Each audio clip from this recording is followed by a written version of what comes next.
Pues bien, amados hermanos, seguimos con nuestra serie de escuela de vida cristiana y estamos en la serie de vida devocional. Pero dentro de esa serie de vida devocional vamos a tocar un tema que es la comunión eclesial o la fraternidad, que tiene que ver con nuestra vida devocional. Cuando hablamos de devocional, nos imaginamos simplemente que es nuestro devocional personal o nuestro devocional familiar, pero muchas veces pasamos por alto que la fraternidad o la comunión eclesial, la unión entre hermanos, la koinonía, hace parte de nuestro devocional, porque es la forma como nosotros, públicamente nosotros adoramos al Señor en la iglesia, en nuestra iglesia local. Si bien es cierto, nosotros tenemos comunión con el Señor en nuestra intimidad, también es cierto que cuando lo hacemos en comunión, en koinonía, por ejemplo, hoy, Día del Señor, hace parte de nuestra vida devocional. Entonces, cuando hablamos de comunión, lo primero que se viene a nuestras mentes es que su significado se asocia a algo común, es decir, una reunión de dos o más entes con algo en común. Y esto quiere decir que los participantes de esa comunidad comparten una serie de valores, ideas, sistemas de creencias o preceptos y las expresan mediante su trato o mediante acciones concretas. Por eso la palabra comunión suele también referirse al intercambio íntimo, al trato familiar y a la comunión o a la comunicación abierta. Ahora bien, cuando hablamos de comunión eclesial, nos referimos a la unidad y a la participación en la vida y en la misión de la iglesia. Implica entonces una conexión y el compartir en la fe, los sacramentos, la doctrina y la práctica religiosa dentro de una comunidad de creyentes como una iglesia local. La comunión eclesial, entonces, no solo se limita a la dimensión espiritual, sino que también incluye aspectos sociales y organizativos. Esto significa entonces que los creyentes comparten una relación fraternal entre sí, participan en la adoración, en la oración, en la colaboración de actividades de servicios y de evangelización. Esa es la responsabilidad principal de la comunión eclesial. Ahora bien, todos, absolutamente todos los seres humanos vivimos en comunión. Todos vivimos en comunión. Usted dice, no, yo no vivo en comunión. Le hago una pregunta, ¿usted no tiene vecinos a su alrededor? Por supuesto. No, es que yo vivo en un apartamento y los apartamentos no tienen otros apartamentos alrededor. No es que vivo en el último piso y los apartamentos de abajo hacen parte de una comunidad. Entonces todos, absolutamente todos vivimos en una comunidad. Vivimos en comunión. Ahora piense por un instante, por un momento, en todos esos lugares donde cada uno de nosotros experimentamos la comunión. Por un instante, un minuto, piense. ¿Dónde? En la iglesia local, sí. En nuestros trabajos, sí. Los chicos que están en la escuela, sí. En la universidad. En todo lugar experimentamos la comunión. Cuando usted va a un escenario deportivo, al estadio, a ver a jugar a su equipo del alma, usted experimenta comunión porque todos están en una misma comunión apoyando a su equipo favorito. Por ejemplo, cuando juega la selección Colombia, todos estamos en comunión porque todos estamos haciéndole fuerza a la selección. ¿Cierto? Entonces todos vivimos en comunión, a menos que usted sea extranjero y no sea hincha de la selección Colombia, es una broma. Entonces, todos vivimos en comunión. Por ejemplo, cuando se reúnen en familia para celebrar un cumpleaños, eso es comunión. Cuando se reúnen a celebrar el triunfo de su equipo favorito, eso es comunión. Entonces, o cuando nos reunimos con nuestros amigos más cercanos, eso es comunión, eso es vivir en comunión. Ahora, quiero que me acompañen a sus Biblias en Hechos de los Apóstoles, capítulo 2, versículo 42.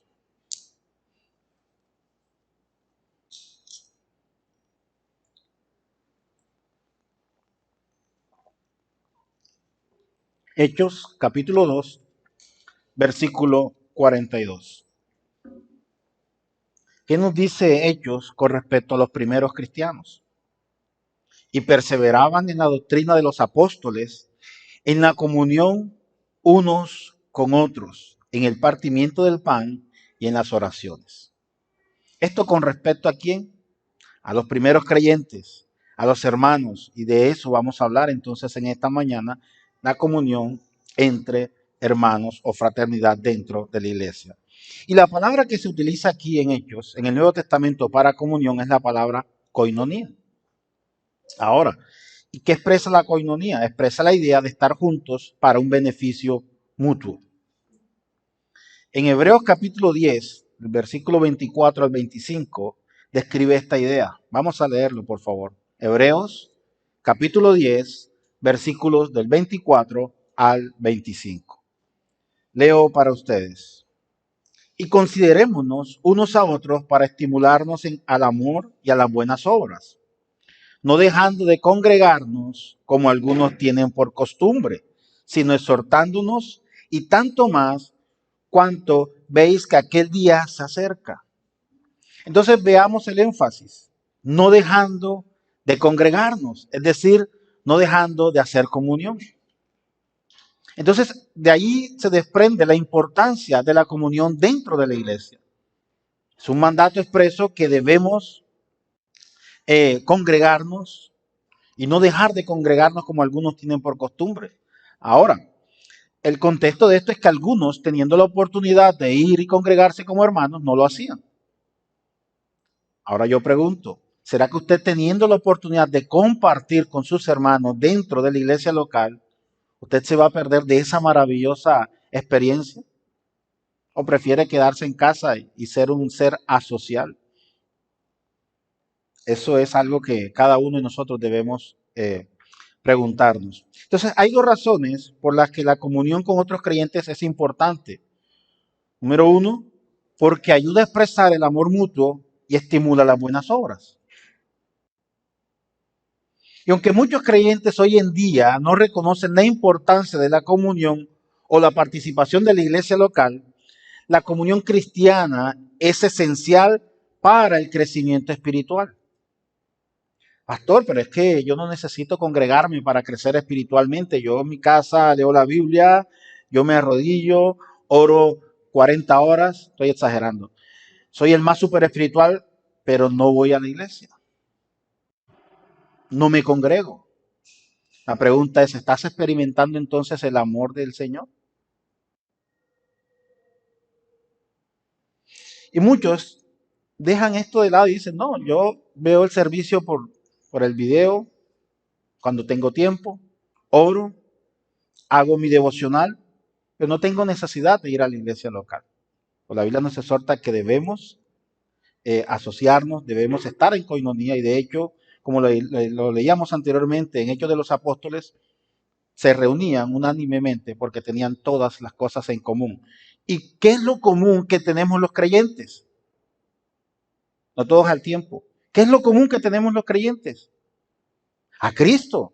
Eso es lo que nos hace entonces una comunidad, porque tenemos lo más importante, a Cristo. Entonces, al tener al Señor, automáticamente debemos reunirnos como comunidad. ¿Estamos entendiendo? Ahora bien, muchos aspectos de nuestra vida espiritual dependen de estar juntos con otros creyentes. ¿Por qué? Porque como con otros creyentes nos podemos alentar, nos podemos enseñar, nos podemos servir y podemos compartir nuestras experiencias para ayudar a otras personas que están en alguna situación de dificultad. Esa es la importancia de reunirnos y de estar en comunidad. Pero lo más importante de estar en comunidad es adorar al Señor. Ahora bien, la comunión eclesial hace parte de nuestra vida devocional, puesto que a través de la coinonía expresamos el amor de Dios. Y la comunión eclesial se centra principalmente en el amor de Dios. Y no voy a dar aquí una enseñanza del amor porque ya lo hicimos en una escuela, pero sí voy a tomar algunos aspectos importantes para determinar cómo el amor de Dios está inmerso dentro de la comunidad o dentro de la comunión eclesial, lo que hace que entonces seamos fraternos. Ahora bien, en la actualidad, en nuestra sociedad es muy normal el espíritu individualista. Nos gusta estar solos, nos gusta figurar solos. Y el espíritu egocéntrico, por desgracia, ese mismo espíritu afecta a la iglesia de Cristo, o sea, a nosotros. Pero debemos hacernos varias preguntas con respecto a esto. Y una de las preguntas que podemos hacer es, ¿Cómo están mis relaciones con mis hermanos? ¿Cómo están mis relaciones con mis hermanos? ¿Son buenas estas relaciones? Y si no son buenas las relaciones con mis hermanos, ¿cuál es la razón de que esas relaciones no sean tan buenas? ¿Y hay alguna solución para esto? ¿Podemos mejorar nuestras actitudes para tener mejor comunión con otros? ¿O nuestra comunión ya está bien y no deseamos mejorarla? Son preguntas que como creyentes debemos hacernos. Ahora bien, yo les pregunto, ¿usted conoce a cada una de las personas que están aquí en esta mañana? ¿Las conoce por su nombre? ¿Se ha puesto usted algún momento a preguntarse cómo se llama el hermano, cómo se llama la hermana?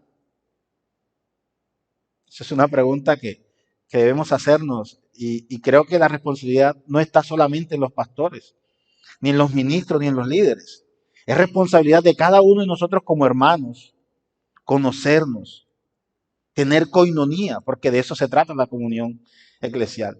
Y estoy seguro que de las personas que están aquí, el 90% no saben cómo se llama el hermano que está sentado al lado. Bueno, a menos que sea su esposa o su compañero, o su amigo, o su familiar. Pero creo que entonces eso es una radiografía, amados hermanos, que nos debe llevar a pensar si realmente estamos en coinonía. Ahora, no estoy diciendo que sea camadería, porque si bien es cierto, dentro de la iglesia se va a ver grupos donde hay más afinidad, eso está bien, no está mal. Pero lo que sí está mal es que no sepamos cómo se llaman nuestros hermanos, a menos que sea una persona que nos visita por primera vez. Pero si es una persona que nos visita regularmente, deberíamos como que acercarnos, entablar una amistad para conocernos porque hacemos parte del cuerpo de Cristo. Entonces, esas son las preguntas que nos deben llevar a reflexionar si realmente estamos practicando el amor de Cristo dentro de nuestra comunidad local. Entonces, cuando estamos hablando de un tema tan importante como es la comunión eclesial, estas preguntas llegan a nuestras mentes. Ahora bien, puesto que muchas veces damos por sentado que todo está bien y pensar así es más común de lo que usted y yo creemos. Entonces, cuando buscamos fortalecer la comunión de la iglesia, muchas veces se piensa en cosas que se pueden hacer. Por ejemplo, bueno, vamos a mejorar la comunión de la iglesia, vamos a hacer una integración. Y no está mal, no está mal hacer una integración para conocernos. O invitar a un hermano a comer, o enviar un mensaje a alguien que no vino al servicio en la mañana, o llamar a esa hermana que está pasando por una situación de prueba. Y todas esas ideas están bien. Pero recordemos lo que el apóstol Pablo expone en los primeros capítulos de su carta o de su epístola a los Efesios. Y esto nos ofrece la base indispensable para ser capaces de fortalecer la comunión en nuestras iglesias. Primero, reconocer que somos hijos de Dios totalmente por gracia. Quiero que me acompañen a Efesios capítulo 2, versículo 8. Y no vamos a salir de Efesios.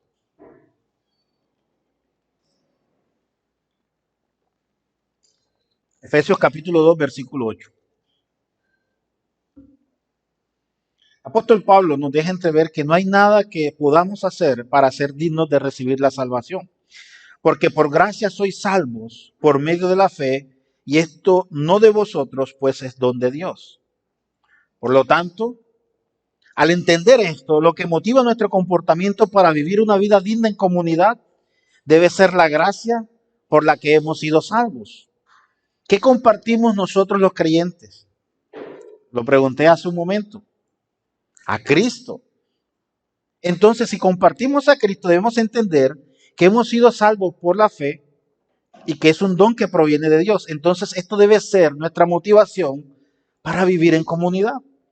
Reconocer que todos los que estamos aquí hemos sido salvos por la gracia del Señor y eso nos hace comunes. Entonces, al ser comunes, todos tenemos la responsabilidad de adorar al Señor en comunidad, como hermanos. Así que consideremos primero la pregunta de cómo nosotros como creyentes debemos relacionarnos unos con otros. Específicamente, ¿qué caracteriza las sanas relaciones dentro de la iglesia? La respuesta es simple y profunda. El amor. Pero ¿cuál amor? Es la pregunta. El amor del Señor. El amor del Señor es lo que distingue nuestra comunión de cualquier otra comunidad terrenal. Es lo que nos identifica y nos hace únicos. Ustedes pueden observar que hay muchas comunidades de diferentes tipos. Por ejemplo, voy a colocar un caso aislado. Por ejemplo, cuando en las universidades de Estados Unidos se ve más que todo las fraternidades. Lambda, Kappa, Beta y todas esas fraternidades porque comparten algo en común. Ahora, pero ¿qué nos identifica a nosotros como creyentes, como comunidad?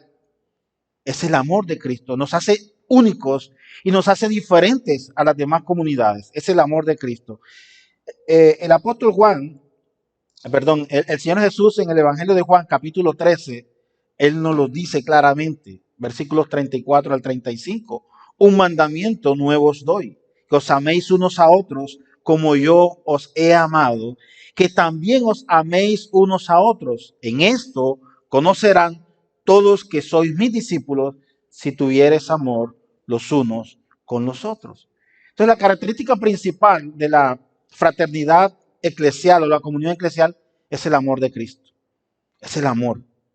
Y eso es lo que debe distinguir a nuestra comunidad como iglesia local. Entonces aquí surge otra pregunta. ¿Por qué es importante el amor? Y es importante porque Dios se glorifica cuando personas que tienen poco en común, excepto a Cristo, conviven en un amor genuino. Y esta es la razón por la que Pablo se emociona tanto en el capítulo 3 de Efesios. Porque pueblos que antes estaban en conflicto, que no conocían al Señor, como los judíos y los gentiles, ahora son una familia unida a Cristo. Por eso Pablo se alegra mucho cuando escribe en el capítulo 3, que lo veremos en nuestra serie de sermones. Se emociona al ver que aquellas personas que no conocían al Señor ahora comparten la misma fe. Entonces nos lleva a otra pregunta.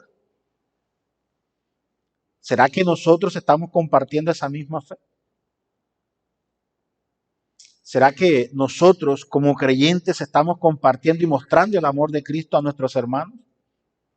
Dentro de la misma iglesia local, y ahorita les voy a colocar unos ejemplos. Y no los estoy acusando de nada. Simplemente es para reflexionar si realmente nos estamos comportando como creyentes. Ahora, ¿por qué Dios muestra su gloria al mundo a través de nuestro amor en la iglesia? Porque así es como actúa el Señor, porque nuestro amor modela.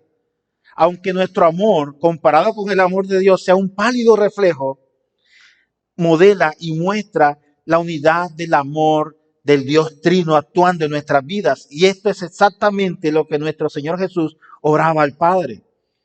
Recordemos lo que dice el Señor en Juan capítulo 17, versículo 22. La gloria que me diste yo les he dado para que sean uno, así como nosotros somos uno, yo en ellos y tú en mí, para que sean perfectos en unidad, para que el mundo conozca que tú me enviaste y que los has amado a ellos como también a mí me has amado. Y nuestro amor mutuo, arraigado en nuestra comunidad en Cristo, es una imagen de la amorosa unidad de la deidad. Nosotros reflejamos a Cristo. Por lo tanto, nuestra responsabilidad como creyentes dentro de la iglesia local también es estar en unidad, como el Señor lo ha dicho. Por tanto, la clave de nuestra comunidad o de nuestra comunión cristiana es el amor. Es el amor. Ahora, si pensamos en el amor, es una palabra y un concepto tan común que pensamos que por simplemente de pronunciarla ya estamos practicando el amor de Dios. Y no es así, de esa manera. Quiero tomar una definición que hace Jonathan Edwards con respecto al tema del amor dentro de la comunidad. Jonathan Edwards dice, el amor es esa disposición o afecto por el cual uno es querido por otro. Ahora, como cristianos, nos amamos unos a otros porque Dios nos ama. Yo le hago una pregunta y voy a hacer preguntas y me gusta hacer preguntas, porque de esta forma podemos entender un poco más el tema. ¿Usted es capaz de amar con toda su alma y con todo su ser al hermano que le ha ofendido, aún dentro de la iglesia local? Uy, pastor, ¿por qué me tira esa pregunta tan dura? Porque es allí donde revelamos el carácter de Cristo y si realmente nosotros estamos experimentando el amor de Dios dentro de la comunidad. Porque es fácil amar a quienes nos aman. Es fácil amar a quienes nos aman. Pero usted se ha sentado a meditar o ha orado por aquel hermano que alguna vez le ha ofendido. Usted ha orado, Señor, ten misericordia de ese hermano que una vez me hizo tanto daño. ¿Lo ha hecho? Si lo ha hecho, gloria a Dios, porque entonces está experimentando el amor de Dios. Y si no lo ha hecho, lo invito entonces a que lo haga. Porque de esa manera es como nosotros podemos experimentar el amor y el perdón de Dios. Recordemos el modelo de oración que el Señor nos ha regalado. Perdona nuestras deudas como nosotros perdonamos a quienes nos ofenden o a nuestros deudores. Si no sabemos perdonar a nuestros deudores, no esperemos que el Señor también nos perdone. Entonces, eso es también, hace parte de nuestra comunidad o de nuestra unión eclesial. Ahora, volviendo al tema, Dios ama a la iglesia. La ama tanto que la compró a precio de sangre. Así el amor de Dios enseña que el amor no es simplemente una emoción o un sentimiento. El amor de Dios modela, entonces, el amor no es meramente una emoción que nosotros experimentamos, sino que es la disposición de unos hacia otros que se expresa en acciones concretas para lograr el bien supremo de esa persona. Es decir, muchas veces por amor renunciamos a nuestras propias cosas o nuestras necesidades para que nuestros hermanos puedan estar en mejores condiciones. Si eso es lo que es el amor, entonces quiero que notemos algunas cosas. La primera es que el amor del creyente o el amor cristiano es difícil. Pastor, el amor no es difícil, el amor es fácil. No, el amor es difícil. El amor del creyente es difícil. El amor nace en nuestros corazones y allí entonces, ¿por qué es difícil? Porque nuestros corazones es el peor lugar de todos, porque somos pecadores. Pecamos, nuestros corazones están corrompidos, pero por gracia hemos sido salvos, pero aún hay un remanente allí en el corazón. Como dicen las escrituras, porque el corazón nace en los malos pensamientos. Entonces, ¿por qué hay tantas exhortaciones con respecto a esto en el Nuevo Testamento? Porque necesitamos escucharlo una y otra vez en nuestra carne, porque preferimos muchas veces que las cosas se hagan de manera fácil, pero cuando se trata de perdonar a nuestros hermanos, de practicar el amor del Señor como comunidad, nos parece algo difícil o algo imposible de hacer. Preferimos relajarnos en vez de servir. Esa es otra de las características de nuestra comunidad o de vivir en comunidad. Preferimos satisfacer nuestras necesidades que renunciar a nuestras preferencias.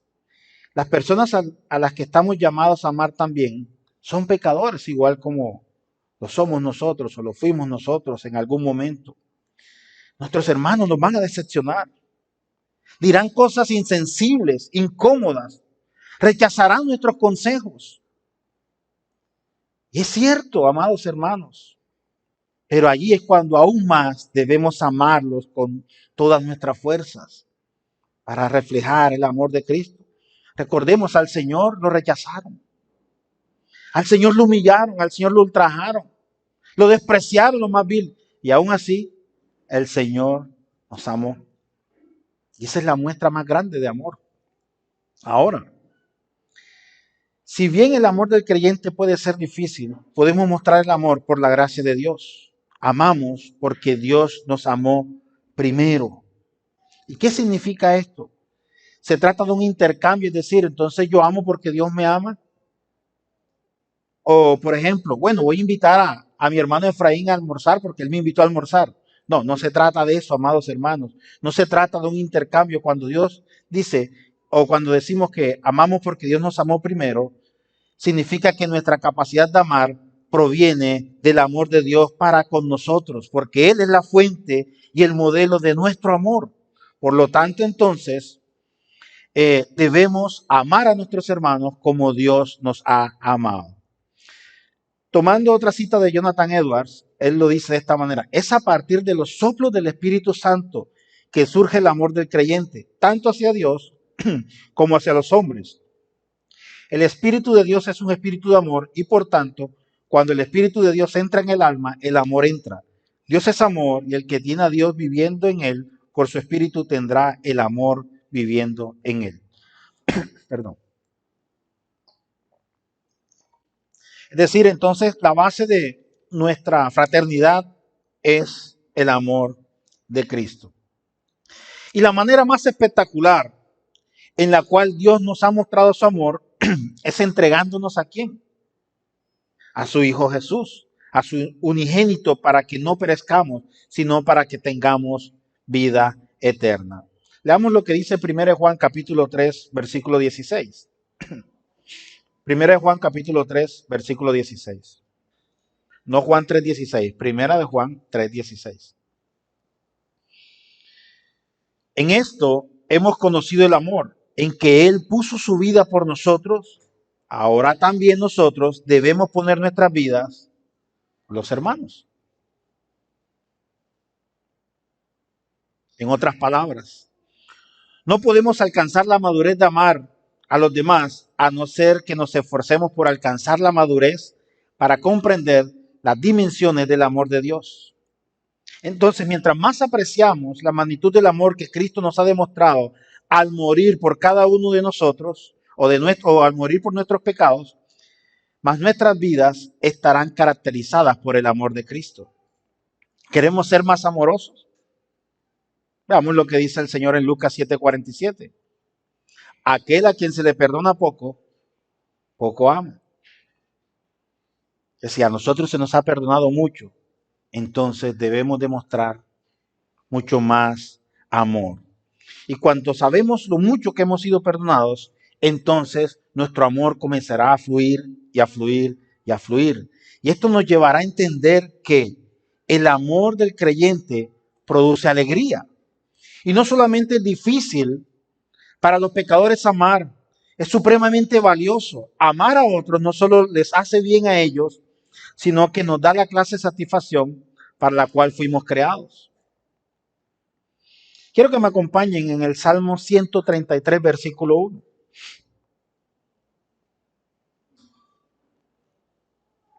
Salmo 133, versículo 1.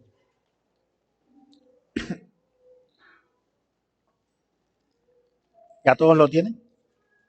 Leo para ustedes. Mirad cuán bueno y cuán delicioso es habitar los hermanos juntos en armonía. Y notemos lo que dice Juan en 2 Juan capítulo 12 cuando le describe a una iglesia que conoce bien. Juan escribe, tengo muchas cosas que escribirles, pero no he querido hacerlo por medio del papel y tinta, pues espero ir a vosotros y hablar cara a cara para que nuestro gozo sea cumplido. Si bien es cierto, Juan tenía la intención de escribir la carta, su mayor intención era estar cara a cara, reunidos en coinonía con sus hermanos a quien iba dirigida la epístola. ¿Por qué? Para experimentar el gozo de estar juntos, como lo expresa el Salmo 131. Cuán bueno y delicioso es habitar los hermanos juntos en armonía. Ese es un deleite. Y es un privilegio que nosotros como creyentes tenemos, el habitar juntos, como hermanos. Es un deleite estar acá los domingos, reunidos como hermanos, adorando al Señor, compartiendo de la adoración pública. Eso es un deleite, es un privilegio del cual usted y yo no debemos perdernos. Por eso la exhortación es, no dejemos de congregarnos como algunos tienen por costumbre, porque se pierde el amor, se pierde la fraternidad, se pierde la coinonía. Del amor de Dios se desprende que la fraternidad dentro de la iglesia nos debe entonces llevar a ¿qué? A servir. Y servimos con amor, pero ese amor con el cual servimos requiere de sacrificios. Pastor, ¿cómo así? Ya les voy a explicar. Nuestra comunión debería caracterizarse por ese amor sacrificial, porque somos una comunidad que se reúne no para ser servida, sino para servir. Y muchos, o a muchos, no nos gusta servir. Y aquí se viene una exhortación. Veamos lo que dice 1 Juan capítulo 4, versículos 10 al 11. 1 Juan capítulo 4, versículos 10 al 11. Leo para ustedes. En esto consiste el amor. No en que nosotros hayamos amado a Dios, sino que Él nos amó a nosotros. Y envió a su Hijo en propiciación por nuestros pecados. Amados, si Dios nos ha amado así, debemos también nosotros amarnos los unos a los otros. Es decir, con ese amor sacrificial. Y ese amor sacrificial requiere que sirvamos dentro de nuestra iglesia local. Pastor, pero es que no sé servir. El problema está en que cuando pensamos en servir, lo primero que pensamos es en estar en el púlpito predicando. Y no se trata de eso. Servir significa hacer todas las cosas dentro de la iglesia local para que las cosas se hagan bien. Voy a colocar un ejemplo rápidamente. Los hermanos de audiovisuales sirven armando los equipos para que podamos tener la transmisión, para que podamos grabar nuestras escuelas, nuestros servicios y poderlos compartir en nuestra página web. Eso es servir. Los hermanos que vienen dedicadamente a organizar las sillas, eso es servir. El hermano que se prepara para entonar los himnos, eso es servir. Todo eso es un servicio. Los hermanos que se disponen para recoger la ofrenda, los hermanos que se disponen a repartir los elementos cuando tenemos la cena, los hermanos que se encargan de la tesorería de la iglesia, todo eso hace parte del servicio. Eso es servir. Todo eso hace parte del servicio. Ahora, una forma de poder hacer esto en nuestras iglesias es llevando también las cargas de los otros, como dice el apóstol Pablo que hagamos. Veamos lo que dice Gálatas capítulo 6, versículo 2. Aquí entonces donde toma sentido lo que es la comunión eclesial o la fraternidad. El apóstol Pablo, cuando escribe a la iglesia a Gálatas o a los hermanos en Gálatas, escribe lo siguiente, capítulo 6, versículo 2. Sobrellevad los unos las cargas de los otros y cumplid así la ley de Cristo. ¿Qué nos está diciendo Pablo? Que tenemos la responsabilidad como creyentes entonces de preocuparnos por nuestros hermanos. Y volvemos a lo que les decía al principio. ¿Conocemos a nuestros hermanos? ¿Conocemos, o póngase por un instante, usted conoce la necesidad de su hermano? Aquí hay hermanos que están atravesando por situaciones difíciles. ¿Sabe usted de eso? ¿Sabe qué hermanos están atravesando situaciones difíciles de enfermedad, de escasez, de desempleo? No lo sabemos. ¿Por qué? Porque nos hace falta la coinonía. Ahora, no estoy diciendo que seamos chismosos en saber la vida personal de cada persona. No, tenemos la responsabilidad como creyentes, amados hermanos, como lo dice el apóstol Pablo, de sobrellevar las cargas los unos de los otros. La pregunta es, ¿cómo hacemos esto? Esto significa estar al lado de alguien que atraviesa un tiempo difícil, ya sea espiritual, físico o el que sea, y literalmente ayudarle a llevar su carga. Esto puede significar lidiar pacientemente con las luchas espirituales de alguien por un periodo de tiempo, ya sea prolongado o pequeño, en una relación de discipulado. Es posible que signifique brindar muchas veces recursos para ayudar a alguien que está en necesidad, ya sea alimentos, dinero, transporte, ropa, entre otros. Puede significar renunciar muchas veces a nuestra comodidad para ir y a visitar a algún hermano que está enfermo. Eso hace parte de sobrellevar las cargas de los unos con los otros y hace parte o es uno de los ejes de nuestra comunión eclesial. Porque es bonito, es chévere, sí. Venimos a la iglesia y somos hermanos y rico, la pasamos chévere. Pero entendemos las necesidades de nuestros hermanos. Son temas que hacen parte de nuestro diario vivir, como les decía, hace parte de nuestra devoción. Porque si en nuestro devocional adoramos a Dios y experimentamos el amor de Dios, entonces también debemos experimentar responsablemente el amor de Dios, ayudando a quienes tienen necesidad y principalmente a los de la casa de Dios. Eso lo dicen las Escrituras. Es interesante que el servicio dentro de la iglesia puede ciertamente implicar ofrecerse para ayudar en diferentes áreas. Por ejemplo, el cuidado de los niños, el sonido, la hospitalidad. Pero lo más importante de servir en la iglesia es servir a nuestros hermanos.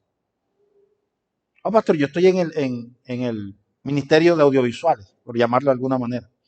Yo preparo los elementos para que todo salga bien. Gloria a Dios. Pero también hace parte de nuestra responsabilidad como creyentes el servir a nuestros hermanos que están en necesidad.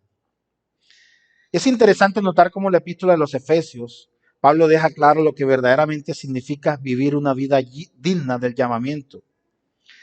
Pablo en Efesios capítulo 4, versículo 2 dice, vivan con toda humildad y mansedumbre, con paciencia, soportándose unos a otros en amor. Y volvemos al tema que les decía anteriormente. ¿Eres capaz de soportar a tu hermano que te hizo daño? Voy a colocar un ejemplo rápidamente.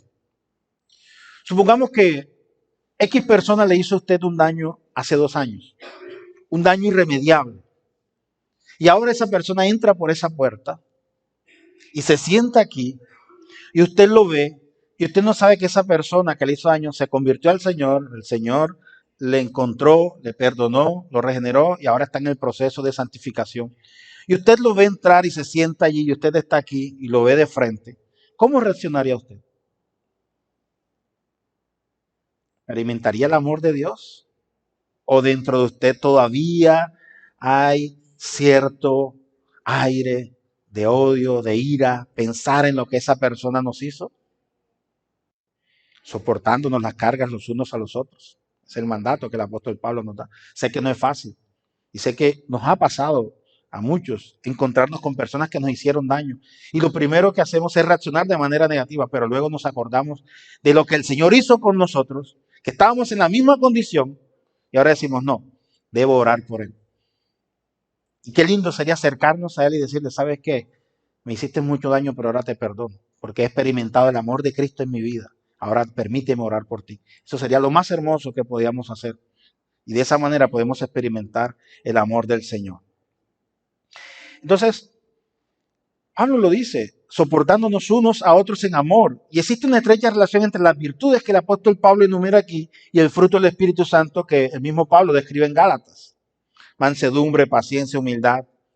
Eso hace parte de las características del creyente que podemos experimentar dentro de la comunidad o dentro de la fraternidad de la iglesia. Y Pablo no empieza su exhortación con una lista de leyes o reglas diciendo, ahora que eres cristiano será mejor que te comportes de este modo o este es el estándar de conducta. No, el apóstol Pablo empieza con virtudes dadas a la iglesia. Y esa es la manera en que se fortalece la comunión entre los hermanos, practicando o poniendo en práctica las virtudes que el Espíritu Santo nos da a través de su fruto. Paz, mansedumbre. Ahora, es imposible que dos personas que vivan juntas en algún momento no experimenten algún tipo de conflicto. Sucede en los matrimonios. Va a haber momentos en que en los matrimonios va a surgir conflictos. No existen los matrimonios ideales. Pero siempre habrá una forma de solucionar esos conflictos. Ahora, si eso sucede en los matrimonios, ahora imagínense dentro de la comunidad. Van a surgir conflictos entre hermanos. Claro que sí, porque si bien es cierto, lo que tenemos en común es el amor de Cristo y es Cristo nuestro Señor, lo que tenemos en común y compartimos como hermanos, surgirán en algunos momentos algunas diferencias entre los hermanos.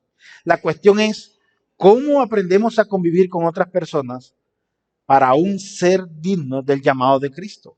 Esa es la dificultad y el reto que el Señor nos deja a nosotros como creyentes. Somos diferentes, pero somos parte del mismo cuerpo. Es el cuerpo de Cristo.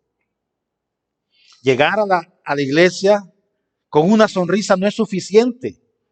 Más bien debemos llegar a nuestra iglesia con un corazón que procure servir a los hermanos porque hemos aprendido con humildad cuánto el Señor nos ha perdonado y cómo podemos vivir y demostrar ese amor a nuestros hermanos.